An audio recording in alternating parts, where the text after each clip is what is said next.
Hello friends, जैसे कि आपको पता है कि पंजाब में ईटीटी की जो पोस्टें आई थी उसके लिए दूसरा जो पेपर होना था गवर्नमेंट ने डिक्लेयर किया था, वो आज 29 नवंबर 2020 को हो चुका है। तो हम इस पेपर का जो है रिव्यू कर रहे हैं। तो हम मैथमेटिक्स से स्टार्ट कर रहे हैं और ओवरऑल मैं आपको मैथमेटिक्स के बारे में बताऊं या फिर पेपर के बारे में बताऊं तो पेपर बहुत ही आसान आया है, कोई इतना उसका लेवल नहीं है। मैथ्स की बात करें स्पेशली तो दो तीन क्वेश्चन को हार्डली आप छोड़ दें तो बाकी पेपर बहुत आसान है।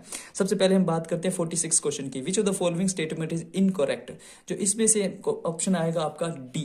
D is a correct option होगा। The boundaries of solid are surface not the surface, these are the lines. Second next question की हम बात करें 47 क्वेश्चन की, तो 47 क्वेश्चन के अंदर हमारे पास स्टेटमेंट है in a triangle ABC if 2 time angle A is equal to 3 time angle B equal to 6 time angle C, the measure of angle B निकालनी है। तो हम यहाँ पर देख सकते हैं कि 2 टाइम, ये जो स्टेटमेंट हमारे पास गिवन है हम इसको इक्वेट कर लेते हैं सबसे पहले सी के साथ, यानी कि ये सभी एक दूसरे के इक्वल है। If A equal to B equal to C है तो हमें पता है कि ए जो है सी के इक्वल भी होगा और बी जो है वो भी सी के इक्वल होगा। तो इससे हम उठाकर यहाँ पर क्वेश्चन देख सकते हैं आप कि ए की वैल्यू ये आ जाएगी और बी की वैल्यू ये आ जाएगी। अब हमें पता है कि these angle A B C are the angles of the triangle, तो इसका सम क्या होता है 180 degree, which we know the angle sum property. यहाँ से हमें एंगल सी की वैल्यू मिल जाएगी और एंगल सी की वैल्यू को हम फर्दर इस इक्वेशन के अंदर फिल कर लेते हैं, क्योंकि हमें पता है कि ये तीनों एक दूसरे के इक्वल है तो ये लास्ट वाले भी एक दूसरे के इक्वल होंगे। तो इन दोनों के अंदर फिल कर लेते हैं हम। तो हमें पता है 6 इंटू एंगल सी की वैल्यू आई है 30 equal to 3 time angle B है। तो इसके साथ हम काट देते हैं, यहाँ पर 10 आ जाएगा, 10 इंटू 60 हो गया। तो एंगल बी की वैल्यू कितनी आ जाएगी 60, यानी कि आपके 47 का आंसर क्या होगा सी 60 डिग्री। नेक्स्ट हम देखते हैं कि एक ladder is placed in such a way that its foot is 50 metre away, इसका फुट जो 50 मीटर अवे है from the wall, let this is the wall. और यहाँ पर एक विंडो लगी हुई है इस जगह पर, जो विंडो जो है 20 मीटर अबव है हाइट से, ग्राउंड से, और ये जो लैडर है ना इधर है 15 मीटर अवे है from the foot of the wall. तो ये हमारे पास हमें पता है लैडर है, तो हमें लैडर की लेंथ कैलकुलेट करनी है। तो आपको इसमें ट्रिग्नोमेट्री में इतना डिटेल में जाने की जरूरत नहीं है, हमें पता है this is the right angle triangle. तो राइट एंगल ट्रायंगल को पाइथागोरस थ्योरम तो फॉलो करती है, तो इसमें से हम पाइथागोरस थ्योरम लगाएंगे। तो हमें पता है कि सी बी यानी कि लैडर की जो स्क्वायर किसके इक्वल आएगी, वॉल प्लस जो ये डिस्टेंस है between the ladder and the wall, ठीक है, उसके फुट के अंदर। तो इस यहाँ से कितना आ जाएगा 25, यानी कि आपके 48 क्वेश्चन का जो आंसर आएगा वो आएगा डी 25 सेंटीमीटर। नेक्स्ट हम बात करते हैं जो 49th क्वेश्चन के ऊपर। 49th क्वेश्चन के अंदर क्या कहता है, in a circle of radius 10 centimetre is a कोड at a distance of 6 metre from the centre. तो ये हमारे पास एक सर्कल है, यहाँ पर इसका रेडियस कितना है जी 10 सेंटीमीटर है। ओके, यहाँ पर एक कोड बनाएगी इसने कितनी डिस्टेंस अवे सेंटर से 6 सेंटीमीटर अवे, और हमें पता है यहाँ पर 6 सेंटीमीटर होगा, ये कोड होगी। तो इससे हम मैच करते हैं। तो देखो सेंटर से लेकर सर्कल के किसी भी पॉइंट पर आप लाइन ड्रॉ करते हो तो विच इज द रेडियस, वो रेडियस होता है हमेशा। तो ये पर कितना होगा रेडियस 10 सेंटीमीटर हो गया, तो ये कितनी लेंथ होगी 6 सेंटीमीटर। फिर हम पाइथागोरस थ्योरम लगाएंगे यहाँ पर, तो ये इसकी वैल्यू कितनी आएगी 8, और 8 इधर आता है तो 8 इधर आएगी। वैसे भी आप ऐसे करके भी निकाल सकते हो, तो 8 इधर आएगी, तो 8 प्लस 8 कितना होगा 16 सेंटीमीटर, यानी कि 49th का आंसर कितना आएगा आपका D 16 centimetre. Okay, next question को हम देखें 50 को। तो हमारे पास स्टेटमेंट क्या दी हुई है, आप पंजाबी में भी पढ़ सकते हो, इतना मुश्किल नहीं है। In a quadrilateral the diagonal are drawn and these diagonals are perpendicular and equal, then the quadrilateral is must be square. क्योंकि स्क्वायर की जो प्रॉपर्टी है, ये जो गिवन प्रॉपर्टी है वो स्क्वायर जो है फुलफिल करता है, तो मीन्स द आपका जो ऑप्शन होगा वो होगा ए स्क्वायर। नेक्स्ट क्वेश्चन की बात करें तो बिल्कुल आसान है।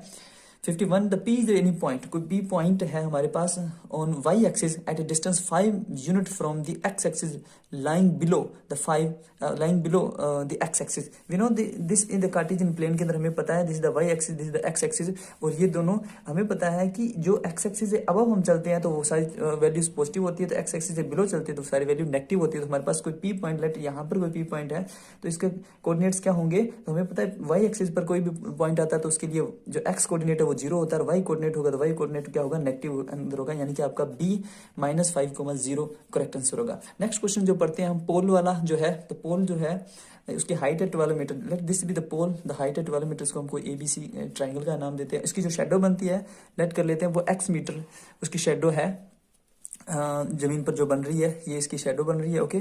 और जब सन से ऊपर गिर रहा है तो हमें चाहिए क्या, इसका एंगल ऑफ एलिवेशन के साथ हमें एंगल थीटा टेंजेंट थीटा जो है 3/4 गिवन है, और हमें द लेंथ ऑफ शेडो यानी कि दिस वैल्यू ऑफ एक्स निकाली। हमें पता है ट्रिग्नोमेट्री के रेशियोज के अंदर हमने पढ़ा है कि परपेंडिकुलर अपॉन बेस जो होता है वो टेंजेंट थीटा होता है। No the perpendicular is the what, क्योंकि एंगल ये है, क्योंकि हमें क्या गिवन है, angle of elevation. We know यदि ये लाइन है, ये होता है लाइन ऑफ साइट यदि है, तो इसके ऊपर जो एंगल बनता है ना उसको हम बोलते हैं एंगल ऑफ एलिवेशन। जो इसके नीचे बनता है उसको बोलते हैं हम एंगल ऑफ डिप्रेशन। तो हमारे पास ये एंगल दिया हो तो यहाँ पर ये एंगल आएगा, ओके, थीटा। नाउ यदि एंगल थीटा यहाँ पर है, ये 90 डिग्री है, तो ये परपेंडिकुलर हो गया और ये बेस हो गया। और परपेंडिकुलर अपॉन बेस क्या होता है, टेंजेंट थीटा, वो हमें पता है।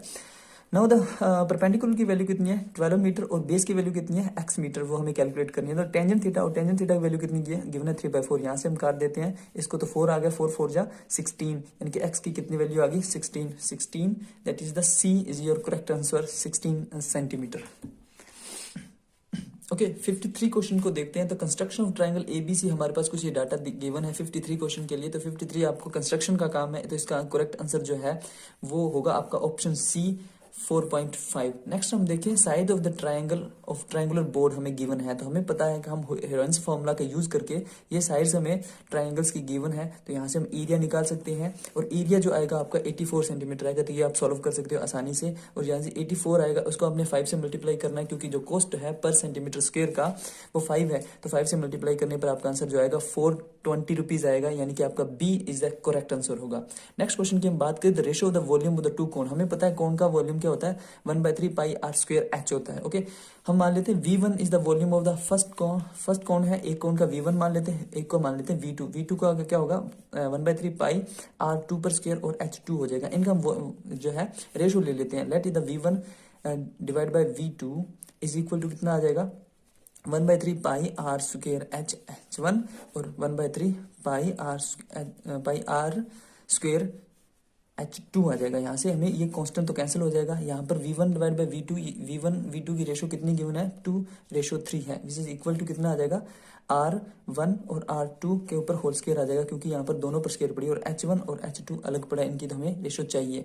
तो हमें पता है कि ये जो वैल्यू है वो कितनी गिवन है, ये वैल्यू गिवन है 1/2 पर स्क्वायर करेंगे तो 1/4 बन जाएगा। तो यानी कि दिस इज इक्वल टू ये कितना बन जाएगा 2/3 which is equal to 1/4 into H1 divide by H2। तो ये इसके साथ मल्टीप्लाई हो जाएगा 8, ये इसके साथ मल्टीप्लाई हो जाएगा 3 equal to H1 divide by H2। हम इसको ऐसे लिख सकते हैं H1 ratio H2 is equal to 8:3। तो 8:3 is your correct answer। 8:3 is the B 8:3 is your correct answer होगा इस क्वेश्चन के लिए। नेक्स्ट क्वेश्चन की हम बात करें, द एरिया ऑफ सर्कल जो है इंक्रीज कर दिया जाता है 22 सेंटीमीटर से, the radius increase by the 1 centimetre. हम मान लेते हैं पहले की रेडियस जो है 56 क्वेश्चन का, हम मान लेते हैं रेडियस जो सर्कल का है वो x सेंटीमीटर है या फिर x है, समथिंग x है, ओके। यदि x है तो हमें पता है उसका एरिया A1 किसके इक्वल आएगा पाई आर स्क्वायर के इक्वल आएगा। पाई आर स्क्वायर होता है ना, रेडियस कितना है x, तो इसकी वैल्यू कितनी आ जाएगी पाई x पर स्क्वायर, ओके। हम इसको मान लेते हैं तो ये वैल्यू आ जाएगी। नेक्स्ट जब हम इसकी रेडियस को इंक्रीज कर देते हैं तो हमें पता है कि इसका जो नेक्स्ट नया एरिया जो आएगा हमें रेडियस को इंक्रीज कर दिया बाय 1 यूनिट, तो नया रेडियस कितना हो जाएगा x+1, तो ये कितना हो जाएगा पाई x+1 पर स्क्वायर ना। दोनों एरियाज जो है इक्वेट कर देते हैं इन दोनों को। हमें पता है A1 इज एरिया, जो ओल्ड वाला एरिया A2 न्यू एरिया, तो न्यू एरिया जब बढ़ाने पर हमें रेडियस बढ़ा दिया तो एरिया भी बढ़ जाएगा। तो ये एरिया 22 ज़्यादा है, स्टेटमेंट में आप देख सकते हो मोर इंक्रीज हो जाता है 22 सेंटीमीटर से। तो हम इसको, ये तो 22 सेंटीमीटर मोर है तो इसके साथ हम 22 लगा देते हैं ताकि इक्वेट हो जाए। तो 22 plus A1 the area equal to what pi x पर square, and this is the A2 is what x into pi into x+1 के ऊपर पर होल स्क्वायर आ जाएगा, okay. Now this is equal to 22 plus pi x पर square is equal to pi into, इसको हम a plus b की whole square को ओपन कर देंगे तो x पर square pi plus 2x and pi आ जाएगा, ओके। इसके साथ ये कैंसिल हो जाएगा, 22 इज इक्वल टू, हमारे पास यहाँ पर पाई कॉमन निकालेंगे और पीछे क्या बचेगा 1 + 2x आ जाएगा। और पाई की वैल्यू कितनी होती है 22 डिवाइड बाय 7, 22 कैंसिल हो जाएगा, यहाँ पर 7 इधर आ गया, 7 इक्वल टू 1 + 2x आ गया। अब इसको सोल्व करते हैं तो हमें 7 ये 1 इधर अगर माइनस हो जाएगा इक्वल टू 2x आ जाएगा, तो ये कितना बन गया 6, तो 2x इक्वल टू 6, यहाँ से इसको कैंसिल कर देते हैं तो x की वैल्यू कितनी आ जाएगी 3। तो x की वैल्यू 3 यानी कि जो नया आपका अप्रोक्सीमेट जो रेडियस आएगा वो 3 सेंटीमीटर आएगा। It mean the C is your correct answer 3 centimetre, C. Okay, next question जो हमारा आ रहा है 57 क्वेश्चन के अंदर हमें क्या दिया गया है, mode and mean of some distribution हमें गिवन है और मीडियन हमें कैलकुलेट करना है। हमें एक ये फॉर्मूला पता है कि मोड और मीडियन के बीच में एक रिलेशन होता है कि mean minus mode equal to 3 time mean minus median का होल के ऊपर मल्टीप्लाई हो जाता है। तो यहाँ पर हम वैल्यू जो हमारे पास गिवन है वो फिल कर देते हैं। मीन की वैल्यू 35.4 आ जाएगी, मोड की वैल्यू ये होगी, मीन की वैल्यू और मीडियन की हमें निकालनी है। तो इसको सॉल्व करने से इन दोनों को माइनस करने पे ये इतना आ जाएगा, इन दोनों को मल्टीप्लाई करने पर 106.2 आ जाएगा। तो इसको हम इसको इधर ले जाते हैं, मिलियन को 3 टाइम मीडियन को इधर ले जाते हैं और इसको इधर ले जाते हैं। तो यहाँ से सॉल्व करने पर हमें मिलेगा 34.3 ए इज योर करेक्ट आंसर आ जाएगा। नेक्स्ट क्वेश्चन की हम बात करें 58 के अंदर, तो प्रोबेबिलिटी के बारे में कहा गया है कि बैट्समैन जो हिट करता है एक बाउंड्री को 6 टाइम आउट ऑफ 30 बॉल्स के अंदर ही प्लेड, यानी कि वो 6 टाइम हिट करता है। तो हमें पता है प्रोबेबिलिटी, हम हिट की निकालना चाहते हैं वो हिट कितनी बार करता है। तो हमें पता है प्रोबेबिलिटी किसके इक्वल होती है, फेवरेबल नंबर ऑफ आउटकम कितने हैं और टोटल नंबर ऑफ आउटकम कितने हैं। तो फेवरेबल हमारे पास कितने हैं 6 और टोटल कितने हैं 30। तो इसकी प्रोबेबिलिटी कितनी आ जाएगी 1/5। 1/5 उसकी प्रोबेबिलिटी हिट करने की। हमें क्या चाहिए, इसने मांगा क्या probability, the probability that he did not hit a boundary, कोई बाउंड्री ना हिट करने की। हमें पता है probability of not hitting the boundary, hit ना करने की बाउंड्री। ओके, इसको हम प्राइम से लिख देते हैं, ना हिट करने की जो प्रोबेबिलिटी वो किसकी इक्वल होगी 1 माइनस प्रोबेबिलिटी ऑफ हिट करने की। Okay, 1 minus probability of hit करने की कितनी है 1/5। तो इसमें से माइनस कर देते हैं तो कितना आ जाएगा आपका 5 माइनस 1 4/5। तो 4/5 means this is the 4/5। D is your correct answer for the question number 58। Next question के अंदर हम बात करें तो हमारे पास क्या है, the box contain 12 balls out of which X ball are red, यानी कि एक बॉक्स के अंदर, ये फिर से प्रोबेबिलिटी का है क्वेश्चन 59। तो इसके अंदर क्या कहा गया है कि एक बॉक्स जो है कंटेन करता है 12 बाल्स, उसके अंदर टोटल 12 बाल्स है। हमें निकालनी है probability of getting black. Okay, यदि मैं प्रोबेबिलिटी निकालूं ब्लैक की तो हमें पता है कि टोटल कितनी बॉल है ये 12 और इसके अंदर कितनी है एक्स कितनी है ब्लैक है। तो इसकी प्रोबेबिलिटी क्या होगी x डिवाइड बाई 12, यानी कि फेवरेबल आउटकम हमारे कितनी है x और टोटल नंबर ऑफ आउट कितने हैं 12। अब इसके अंदर क्या करता है वो चेंज करता है, कुछ 6 बाल को ऐड कर देता है। तो देखिए आप टोटल बाल कितनी हो जाएगी, पहले 12 थी अब 6 कर दी तो टोटल बाल कितनी होगी 18। अब लेकिन ब्लैक कितनी होगी, पहले x थी अब 6 ऐड कर दी तो ब्लैक कितनी होगी x प्लस 6। तो अब प्रोबेबिलिटी जो नेक्स्ट की आएगी, इसको प्राइम से डिनोट कर देते हैं ब्लैक की, तो वो प्रोबेबिलिटी आएगी यानी कि टोटल नंबर ऑफ बाल कितनी है ब्लैक, यानी कि हमारे फेवरेबल आउटकम कितने हैं x प्लस 6 और टोटल कितने हैं 18। लेकिन ये अब कहता है कि ये जो प्रोबेबिलिटी है ना दूसरी टाइम की ये ट्वाइस हो जाती है, तो हम दोनों को इक्वल कर देते हैं। इनकी प्रोबेबिलिटी ऑफ ब्लैक फर्स्ट वाली और प्रोबेबिलिटी ऑफ ब्लैक सेकंड वाली प्राइम को इक्वल कर देते हैं। तो प्रोबेबिलिटी ऑफ फर्स्ट वाली हमारे पास x डिवाइड बाई 12 है और बाद वाली जो प्रोबेबिलिटी आती है वो कितनी है ये वाली x प्लस 6 डिवाइड बाई 18 है। अब ये कहता है कि ये ट्वाइस है, ये ट्वाइस है तो हमें इक्वल करने के लिए इसको 2 से मल्टीप्लाई कर देते हैं। ओके, इसको 2 से यहाँ से कैंसिल कर देंगे, 6 आ गया, 6 को इसके साथ कैंसिल करेंगे 3 आ जाएगा और 3x किसके इक्वल आ जाएगा x प्लस 6 के इक्वल आ जाएगा। ओके, और इसको हम सॉल्व कर देते हैं तो ये अगर माइनस हो जाएगा 2x इक्वल टू 6 आ जाएगा तो x की वैल्यू कितनी आ जाएगी यहाँ से 3। तो x की value 3, it means that the b is your correct answer. Option B जो है 3 आपका इसका करेक्ट आंसर होगा क्वेश्चन नंबर 59 का। नेक्स्ट क्वेश्चन की बात करें तो नेक्स्ट हमारे पास क्वेश्चन आता है 60 नंबर ऑफ क्वेश्चन का जो आपका ऑप्शन होगा करेक्ट वो होगा डी, जो डी ऑप्शन है वो आपका करेक्ट आंसर होगा। एंड 61 की हम यदि बात करें क्वेश्चन नंबर 61 के अंदर तो इसका क्वेश्चन आपका ऑप्शन जो होगा सी वो आपका करेक्ट ऑप्शन होगा। नेक्स्ट हम बात करते हैं 62 की, जो 62 है वो सॉल्व करने वाला है। तो सॉल्व करते हैं the zeros of the polynomial. हमें एक पोलिनोमियल गिवन है x पर square 2x minus 3 equal to 0।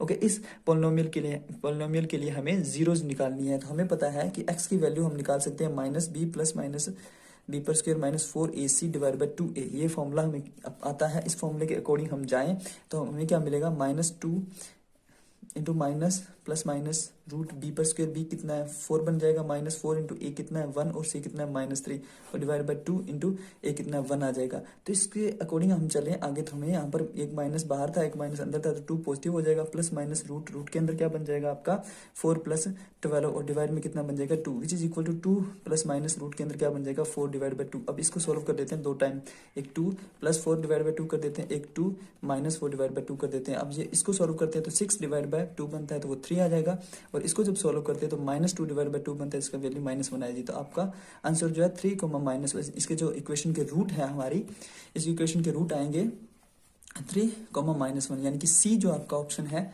ये वाला जो आपका करेक्ट आंसर होगा। नेक्स्ट हम बात करते हैं 63 क्वेश्चन को आपको सोल्व करना पड़ेगा। इसका ऐसे करेक्ट आंसर जो है वो जो है आपका डी आएगा 1 इस क्वेश्चन के लिए। 63 क्वेश्चन के लिए जो डी ऑप्शन होगा वो आपका करेक्ट आंसर होगा। नेक्स्ट हम 64 की बात करें तो 64 को भी सॉल्व करना पड़ेगा। The root of the quadratic equation, हमारे पास एक 64 क्वेश्चन के लिए क्वाड्रेटिक इक्वेशन गिवन है। तो पी एक्स पर square plus Q X plus R is equal to 0 दिया हुआ है। तो कहता है कि रूट इसके इक्वल है और हमें आर की वैल्यू निकालनी है। यदि इसके रूट इक्वल है तो हमें पता है रूट निकालने का मेथड एक्स इक्वल टू, यानी कि एक्स के अंदर है ये, तो X equal to minus B plus minus जो बी पर square minus 4ac divide by 2a।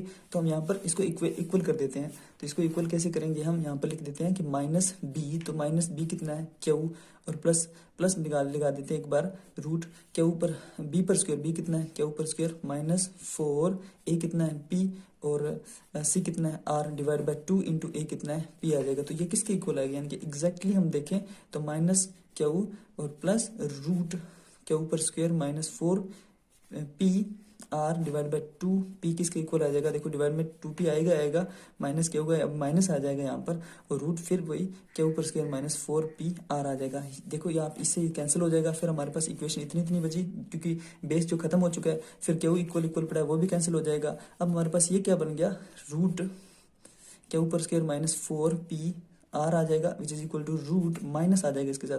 तो मैं माइनस को हटा देता हूँ, -1 से मल्टीप्लाई करके अलग क्यू पर स्क्वायर माइनस 4p आर आ जाएगा। रूट से रूट काट देते हैं तो हमारे पास जो इक्वेशन बचती है वो क्यू पर square minus 4p R is equal to Q पर स्क्वायर माइनस के ऊपर, क्योंकि बाहर माइनस है तो अंदर multiply minus Q plus 4p R के इक्वल आ जाएगा।